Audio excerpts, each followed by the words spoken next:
নমস্কার। যারা বেশি নেশা করে বা মাতালের হাত কীরকম দেখতে হয় দেখুন। এটা হচ্ছে শিরোরেখা। এই শিরোরেখায় কালো স্পট বা তিল চিহ্ন থাকবে বা কালো বিন্দু বা বিন্দু চিহ্ন থাকবে। এই শিরোরেখায় কোথাও না কোথাও স্পট, বিন্দু, দাগ কিছু না কিছু অবশ্যই থাকবে।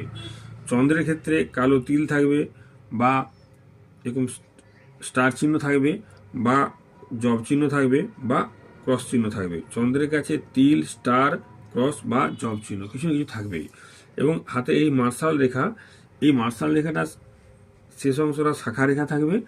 আর বৃহস্পতির ক্ষেত্রে কিন্তু অবশ্যই দুর্বল হবে, আর রাহু শক্তিশালী হবে বা দুর্বল হবে, এরকম শক্তিশালী হবে এরকম কিন্তু অশুভ থাকবে। রাহু অশুভ থাকবে, চন্দ্রের ক্ষেত্রে অশুভ থাকবে, আর শিরোরেখায় স্পট বা কালো তিল বা বিন্দু চিহ্ন থাকবে এবং বৃহস্পতির ক্ষেত্রে ফ্ল্যাট হবে, নিচু হবে। এটা হচ্ছে মাতালের হাত। নমস্কার।